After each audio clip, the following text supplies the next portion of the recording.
دھیانی میں جھوٹی قسم کھا لی تو کیا کفارہ ہے؟ اگر انسان جھوٹی قسم کھا لے تو اس کا کفارہ کیا ہے؟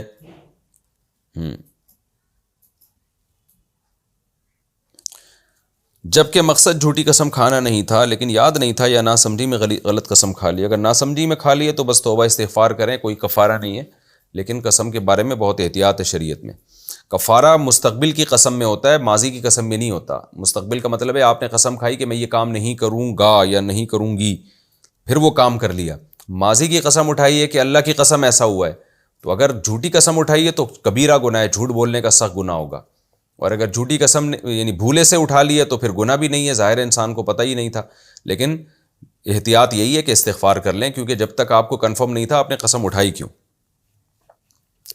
دوسری شادی کے بعد پہلے شوہر سے نکاح کرنا. اگر شوہر بیوی کو طلاق دے دیتا ہے، بیوی عدت پوری کرنے کے بعد دوسری جگہ نکاح کر لیتی ہے، مگر دوسرے شوہر کو زبردستی راضی کیا جاتا ہے، جس کی وجہ سے وہ نکاح تو کر لیتا ہے لیکن رخصتی سے پہلے ہی بیوی کو طلاق دے دیتا ہے.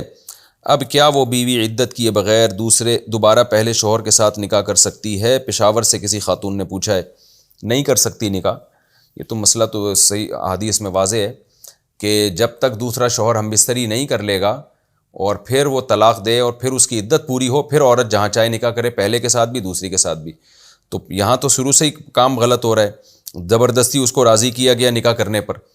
تو نکاح تو ایسی چیز نہیں جس میں گن پوائنٹ پہ آپ کسی کو راضی کریں.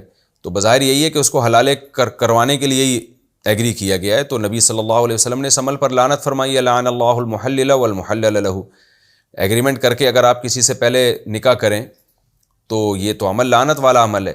تو اس میں یہی ہے کہ جو شرعی جائز حلالہ ہے وہ یہ ہے کہ شوہر نے اگر 3 طلاقیں دے دیں، اول تو یہ 3 طلاقیں دینا ناجائز کام کیا. حکومت پر لازم ہے کہ اس کو کوڑے لگائے تاکہ 3 طلاقوں کی روک تھام ہو. تو اکٹھی اگر دے دی اس نے تو عورت عدت گزارنے کے اکٹھی دی ہوں یا وقفے میں دی ہوں، 3 تو 3 ہی ہوتی ہیں. وقفے میں اگر کسی نے دے دی ہوں یا اکٹھی دی ہوں تو بہرحال اس میں عدت گزارنے کے بعد عورت کسی مرد سے نکاح کرے اور اس سے ایگریمنٹ نہ کرے کہ آپ نے مجھے چھوڑ دینا ہے. تو اس سے نکاح کر کے اسی کے ساتھ زندگی گزارے اور وہ ہم بستری بھی کرے. پھر اگر عورت کو لگتا ہے کہ بھئی یہ شخص میرے لیے مناسب نہیں ہے، یا بچوں کی وجہ سے پہلے شوہر یاد آ رہا ہے، یا کوئی بھی وجہ ہے، تو کوئی بھی عورت اپنے شوہر سے اس بیس پہ ڈیورس مانگ سکتی ہے کہ بھئی آپ مجھے چھوڑ دیں، میں رہنا نہیں چاہتی آپ کے ساتھ. وہ اگر چھوڑ دے تو ٹھیک ہے، نہیں چھوڑے تو پھر اسی کے ساتھ نباہ کریں. تو بالفرض اگر وہ چھوڑ دیتا ہے تو پھر عورت عدت گزارے گی 3 مینسز کے بعد، جہاں چاہے نکاح کرے، پہلے والے سے کرے یا کہیں اور سے نکاح کرے. تو نہ کہیں اور نکاح کرنا بغیرتی ہے، نہ پہلے والے سے نکاح کرنا بغیرتی ہے. تو بغیرتی وہ حلالہ ہے جو پری پلان ہوتا ہے، اور وہ حلالہ جو ایگریمنٹ کیے بغیر ہوتا ہے اس کا تو قرآن نے ذکر کیا ہے کہ اگر مرد 3 طلاقیں دے دیتا ہے تو فلا تحل له حتى تنكح زوجا غیرہ. عورت پہلے شوہر کے لیے حلال نہیں ہو سکتی جب تک دوسرے مرد سے نکاح نہ کر لے. پھر حدیث میں آتا ہے ہم بستری بھی ضروری ہے. پھر اس کے بعد قرآن کہتا ہے اگر وہ اس کو طلاق دے دے فلا جناح علیہما ان یتراجعا، تو پھر عورت کے لیے جائز ہے کہ پہلے شوہر سے دوبارہ نکاح کر لے وہ. تو اس حلالے کو ناجائز کہنا یہ پھر شریعت پر زیادہ. بیوی کا فلیٹ شوہر کے نام ہو تو مرنے کے بعد کسے ملے گا؟ میرے شوہر کا 3 مہینے پہلے انتقال ہو گیا. ان کی زندگی میں میرے نام پر ایک گھر تھا جس کو ہم نے بیچ کر ایک فلیٹ خریدا. اس کی رجسٹری کا وقت آیا تو میں نے شوہر سے کہا میرا نام کیا لکھنا؟ آپ اپنا نام ہی لکھ لیں. واہ واہ سبحان اللہ. میرا نام کیا لکھنا، آپ اپنا نام ہی لکھ لیں. میرے شوہر نے کہا کہ میری اور آپ کی چیز ایک ہی ہے، گویا میرا مکان میرے شوہر کے نام پر ہے. اب ان کے انتقال کے بعد وہ گھر کس کا ہوگا؟ مجھے ملے گا یا میرے شوہر کے بہن بھائیوں میں تقسیم ہوگا؟ واضح ہے کہ ہماری کوئی اولاد نہیں ہے. ایک اڈاپٹ کیا ہوا بچہ ہے جس کے نام شوہر نے پہلے ہی ایک گھر کر دیا تھا. فوزیہ صاحبہ لندن سے.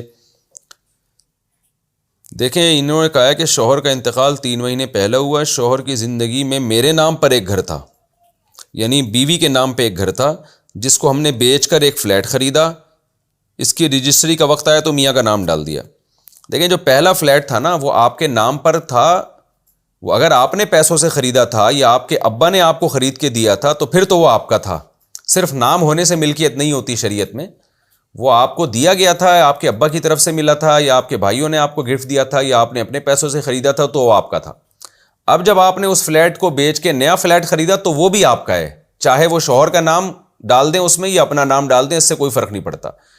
تو مجھے اس سوال میں کوئی ایسی چیز نظر نہیں آ رہی کہ واضح طور پر آپ نے کہا ہو کہ آج سے آپ اس فلیٹ کے ہمیشہ کے لیے مالک ہیں یا آپ کو میں نے گفٹ کر دیا، ایسے کوئی لفظ مجھے سوال میں نظر نہیں آ رہے، تو اگر واقعی میں ایسا کوئی ورڈ آپ نے استعمال نہیں کیا تھا تو محض شوہر کے نام کرانے سے وہ فلیٹ شوہر کا نہیں ہوگا، وہ شوہر بدستور آپ ہی کا رہے گا.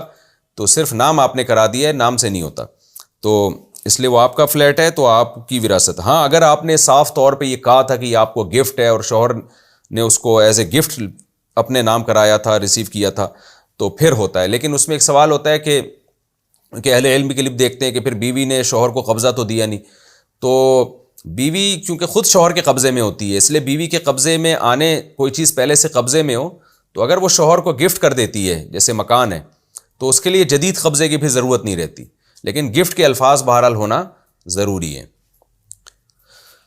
یعنی ہونا چاہیے، بیوی کو شوہر کے قبضے میں ہوتی ہے کہ نہیں ہوتی ہے تو رپورٹ لوگ ہی بہتر بتائیں گے، لیکن ہونا ہی بہرحال یہی چاہیے. شرعاً عقلاً وہ عورت ہی شوہر کے قبضے میں ہی ہوتی ہے، تو لہذا وہ جب کوئی مکان وغیرہ گفٹ کرتی ہے تو بیوی کے قبضہ شوہر ہی کا قبضہ کہلائے گا پھر وہ. البتہ شوہر اگر بیوی کو گفٹ کرے گا تو پراپر طریقے سے ہینڈ اوور کرنا ضروری ہے. تو خلاصہ یہ نکلا کہ جتنا آپ نے سوال پوچھا ہے اگر یہ پوری ڈیٹیل یہی ہے تو اس کے حساب سے شوہر اس فلیٹ کا مالک نہیں ہے بلکہ آپ ہی اس فلیٹ کی مالک ہیں اور اس میں وراثت تقسیم نہیں ہوگی. میاں بیوی کو چاہیے زندگی میں وہ کام نہ کیا کریں جو بعد میں وارثوں کے لیے مصیبتیں کھڑی ہوں. اس میں محبتوں میں آئے ہوئے ہوتے ہیں، یہ سوچتے ہی نہیں کہ میں سے کوئی مرے گا بھی. بیگم تمہارے نام سے لے لیا، میرے نام سے، ہم دونوں تو الگ ہیں ہی نہیں. بھائی ابھی نہیں ہونا، مرو گے تو الگ ہو گے نا، وہ یا تو وہ قبر میں جائے گی یا آپ قبر میں جاؤ گے، تو الگ تو ہونا ہے بعد میں. تو کیوں اتنا موت کو بھول جاتے ہیں کہ وہ شرعی مسائل ہی میں پھر بعد میں پھڈے کھڑے ہو جائیں پھر، کیونکہ بڑے بڑے مسائل ہوتے ہیں. اب مفتیوں نے فتویٰ دے دیا، مفتیان کرام نے، کہ بیوی اس کی مالک ہے، بعد میں پتہ نہیں شوہر کے بھائی اٹھ کے آ جائیں کہ نہیں جی ہمارے بھائی کا یہ فلیٹ ہے اور ہمارا وراثت میں حصہ. تو کتنے مسائل کھڑے ہوتے ہیں اس کے لیے. تو میاں بیوی کو چاہیے زندگی میں وہ کام کرے ہی نہیں کہ وارثوں کے لیے بعد میں مسئلے کھڑے ہوں.